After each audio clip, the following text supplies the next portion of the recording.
Thanks for joining us for City Council Comments. I'm Steve Erickson along with Councilmember Carrie Rayrauer. Today we're talking about both the September 5th and our September 19th City Council meetings. Thanks for coming in today and talking to us. Yeah, I'm great. I'm glad to be here. Yeah, you're getting here. We're just starting fall this weekend. Yes. It's hard to believe. Summer is officially over, although this week's felt a lot like summer. It was warm. It was in the 80s. Yeah.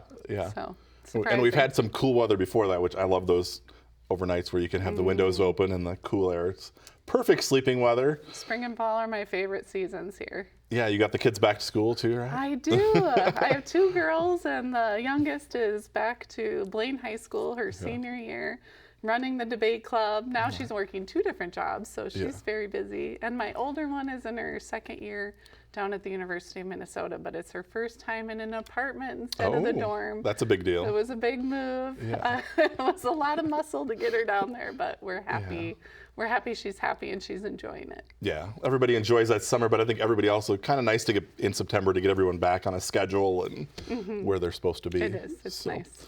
Well, again, thanks for coming in today. We're going to start talking about our Tuesday, September 19th council meeting. One of the first items there we want to talk about is a proclamation declaring October Domestic Violence Awareness Month. That's right. And domestic violence continues to be a problem. It's a serious issue, and we're so glad that we have Alexandra House here in the area for supporting victims of domestic violence, and we as a city support them. And then also there is a big annual fundraiser coming up. Yeah, they have their Hope Fest coming up here. It's on Saturday, September 30th in Anoka, downtown Anoka. I believe they do a walk still, and it's, they raise money, obviously. They need help, obviously, for funding, and then they always can use volunteers as well. So if anybody's interested, you can always reach out to the Alexandra House. It's a great cause to support. Yeah, and I don't know if we're doing it again this year, but usually when you drive by City Hall in October, you'll also see purple. They put up the purple lights for domestic, so watch for that. I believe they are doing that again here in October. Yeah, great. All right. Moving forward, Council adopted a resolution approving Conduit bond financing. This is for the Mississippi View apartments, which are right next to Anoka Ramsey Community College, but they're going to get a big rehab as part of this, correct? Yes, and what's great about this program is a new company, a Seattle-based company, is going to rehabilitate the property and then also purchase the property. And they're going to put in about $50,000 per unit. Wow. And this is one of our properties in the city that are covered by the Housing Assistance Program. Okay. So, it's just really important. It's a win-win for the community, the residents, and then also this company. So. Yeah, it's great. And those are an aging apartment community that's in need of some repairs. So it's great that this company is coming in and putting quite a bit of money into this project. Right. And what's important to note about how this Conduit works is that we are just the conduit. We're not the actual borrower, so we're not obligated for any type of debt repayment. This is strictly the developer that would be. Okay, it's just a mechanism for them to be able to do the project, but taxpayers aren't on the hook for any of this. Right. Okay.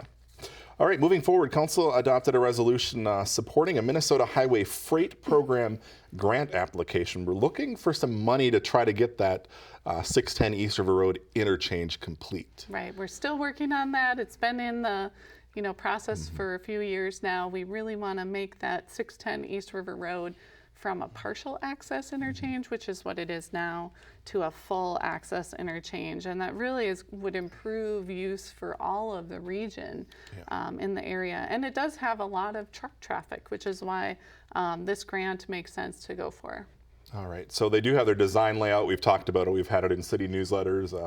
That little loop, or the Northeast Loop is what it's referred to as. That was approved by MnDOT, the layout. So now I believe the next step is basically we need to find funding in order to move this project forward. All right. We had done a lot of resident feedback and made modifications because we wanted to do as little impact to that neighborhood as possible. So, that is approved now, and just hoping to get the funding. All right. The grant closes in mid-October, it looked like, so I imagine we'll hear within a couple months whether we were successful or not, or need to go on to Plan C or D. Right. All right. Council adopted a resolution accepting a waste prevention and recycling grant funds from Anoka County. We're getting a little extra money from Anoka County. Yeah, $25,000. And our city staff just does a phenomenal job at going out there and finding funding sources and grants and different opportunities, because of course we want to do as little burden on our taxpayers as possible. And this is going to allow them to do a number of enhancements, from better signage to more shelving to actually expanding the types of materials that they can accept. So just so you know, now it's going to be DVDs, kids' clothing, and even plastic cups. So more information to come on that. Yeah, and they're redoing, with some of the money, they're doing the oil tank and the collection of that area. So watch for those changes. Of course, this summer they've just done a big sort of makeover between last fall and this spring, and they added a building which now houses styrofoam recycling. They're going to open, I know part of this was also a reuse room. They were getting some funding for the reuse room as part of this extra money, but watch for that, because that's going to be unique, where people can bring stuff they maybe no longer need, but someone else could maybe utilize it. Right. So they're going to be able to bring stuff, and they're going to be able to take stuff.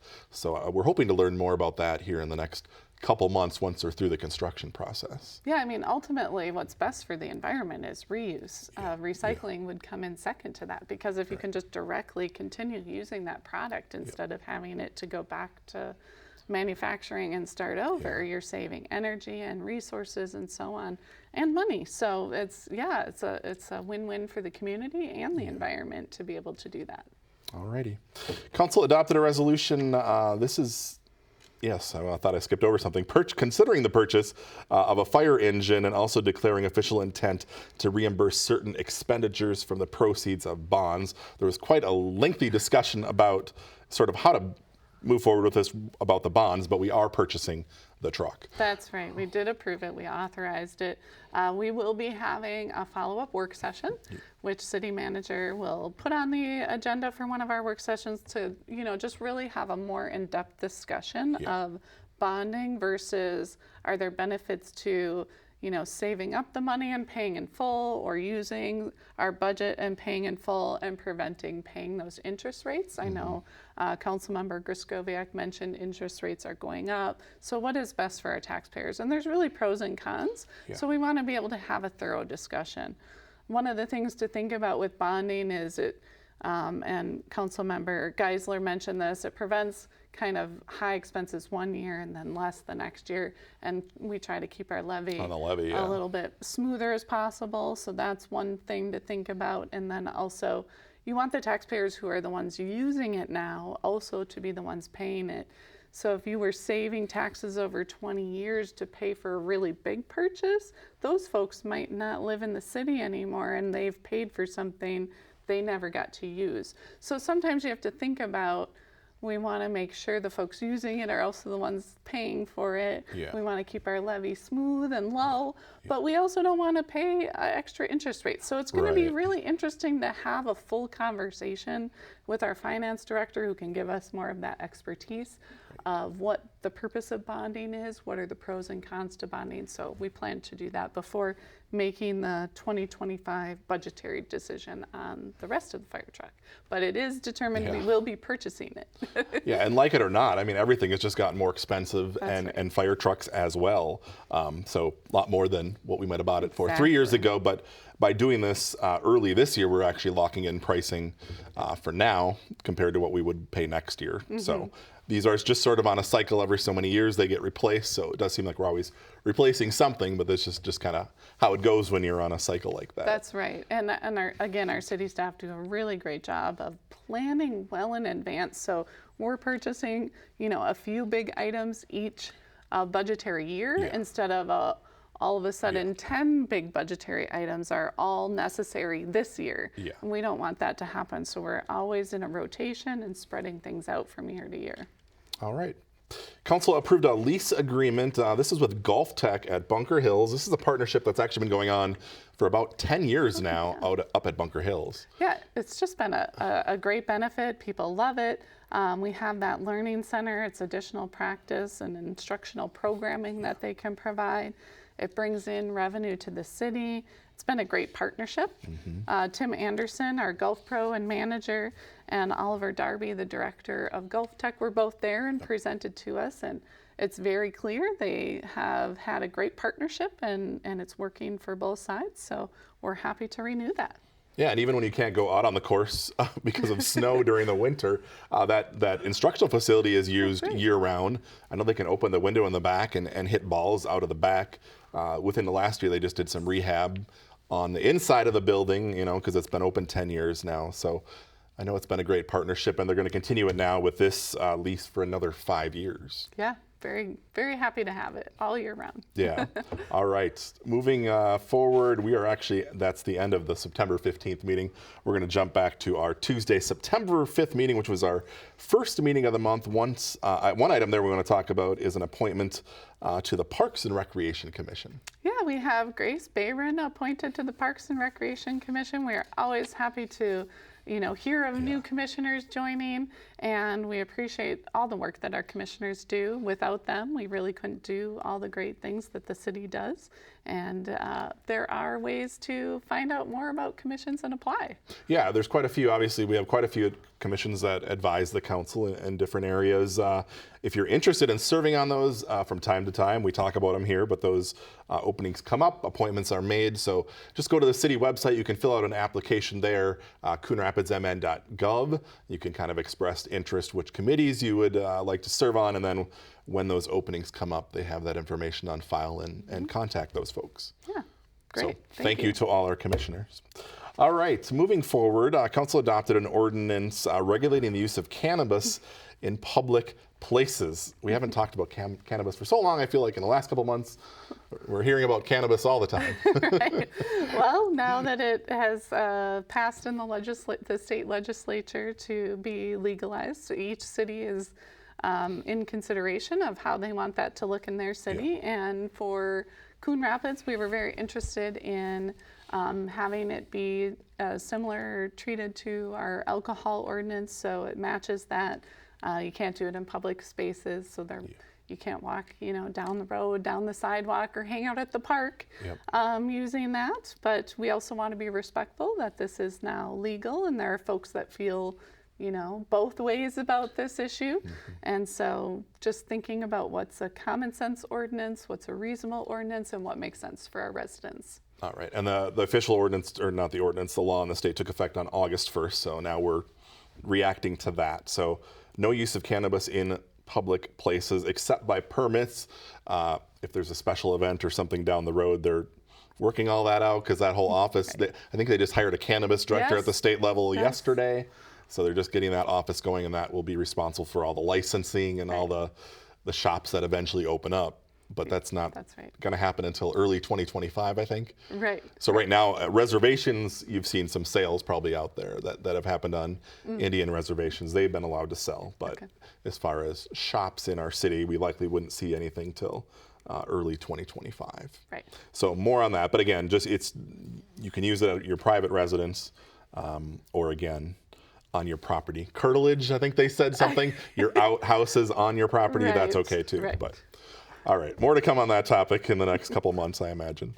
All right, council approved the use of flexibility with conditions. This is for Innovation Science and Technology Academy. I know I did the Planning Commission meeting for TV, and there was a long discussion when the Planning Commission had this topic. I know you guys had a work session on this before this council meeting, but tell us what kind of happened here.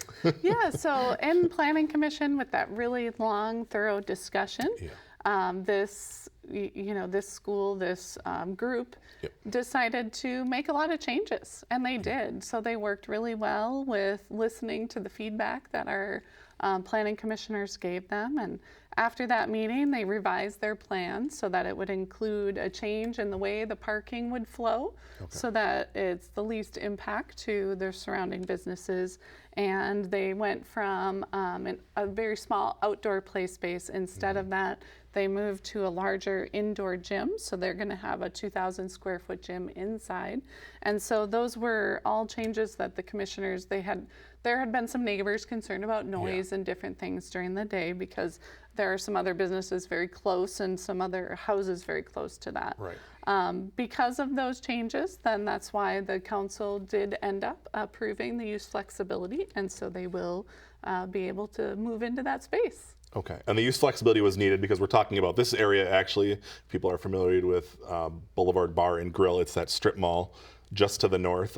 It housed a call center on the west side there for, I believe, about 10 years or so. They moved out. There's this vacant space that this Innovation, Science, and Technology Academy decided was a perfect spot for their charter school. So they needed the use flexibility because that use was not allowed in that strip mall. So they've been granted that, and I know I drove by there just yesterday, and they have a sign up outside. So they're moving forward quickly, making their changes, and then I think they want to get the students in as soon as possible because they're online right now. Okay. Is what I understand, that they started the school year online. And I mean, to be clear, everyone from the very beginning is, very excited about the charter school, the school itself, the Innovation, Science, and Technology Academy, their curriculum, their director, all great things. It was just the specifics to this space and what needed to take place. And then there was a bit of an adjustment made to the motion to include that if there are going to be future exterior modifications, that will have to come back for approval, just so that there can be that full discussion again. Okay. And there actually was a little bit of a cannabis discussion with this item because of the Boulevard Bar and Grill being so close. Cannabis-infused drinks, if that becomes a thing, would not be allowed basically at Boulevard Bar and Grill if this school would go in. Right. Most ordinances would require 1,000 feet to a place that would be selling cannabis products. From that to a school. So there is concern about the impact on future businesses, but we'll figure that out as all these cannabis regulations and ordinances move forward. All right. Moving forward here, Council adopted a resolution initiating the organized waste collection statutory process. This item is here again. Obviously, if folks have been around for some time, this was brought up, gosh, it's been probably 15 years at least now, or 17 years ago when we had a big crowd in talking about garbage hauling. It was decided that you guys want to look into this. No decision has been made. The only decision that's been made is to sort of research what the options are, correct? Right, exactly. And I voted to move forward with this process. What's interesting is years ago when it first came about, I actually called into the city against the change. Okay. But this isn't us making the decision right now. Right. The council doesn't have any agenda in whether we're going to actually do it or not. It's just our primary responsibility is to our residents and listening to their feedback. And we have had a number of residents reach out that wanted to see organized collections so that they didn't have multiple garbage and recycling trucks on their street because of noise and possible wear and tear on the road. But we don't really know. We know the noise would go down. We know the number of trucks would go down, but we don't really know, will it impact wear and tear on the roads? Will it save money? Is this something most of our residents support? Is it half and half? Or is it most of our residents are against it? We've been getting feedback coming in, and as of now, it's kind of both ways. And so this whole, what we approved is just to take a look at it. No one has made any decisions. We will be just exploring the options. It's a learning process. And then the decision won't be made until we've met and talked with waste haulers and until the public has been able to give their feedback. Okay, and since this was discussed the previous time, there is a whole now state statute or a statutory process that the state makes you follow through this to either consider this, correct? That's exactly and right. It's a 6 to 9 month process. Yes, and it's very detailed out. And it will include multiple times for public input. Yeah, okay. So you can find a lot more. I know you guys are meeting with haulers next week in a work session. That'll be your first official meeting with the haulers following this, initiating the statutory process. So anyone looking to learn more about this can go to the city's website. There is a whole website that kind of lays out everything, the timeline, what would be considered, and you can learn a lot more there. You can also provide feedback to the city as well. Right, and so that meeting next week really is a work session for the council members and city staff to talk with the waste haulers. So it's not a public input meeting as much as there will be actual meetings that are specifically to get public input. But if you want to hear that, very robust discussion, absolutely come listen in at the work session next week. All right. Once again, you can provide your feedback right now as well by going to the website, and there is a place for comments to send your comments into the city. So obviously we'll have a lot more about that as that process unfolds. Another item we want to talk about here, council adopting the preliminary 2024 tax levy. That's something that happens every September. And every September, it's a very heavy, weighty decision by the council because we do know that, any type of tax increase can be difficult for our residents. So we take it very seriously. There are lots of meetings and thorough discussion of the different budgetary items, and we have to really come back to make the decision on what's best for our residents, what's best for our city. We know we need to maintain our vital infrastructure. We have to maintain our roads, our septic, our sewer, our water infrastructure, which is why we have to do the water tower. The one on Foley Boulevard, for example, would require millions in rehab. So it makes more sense financially in the long term for the city to put the money, instead of into rehabbing it, into one that can be fully functional, because this one couldn't be fully functional the way it is.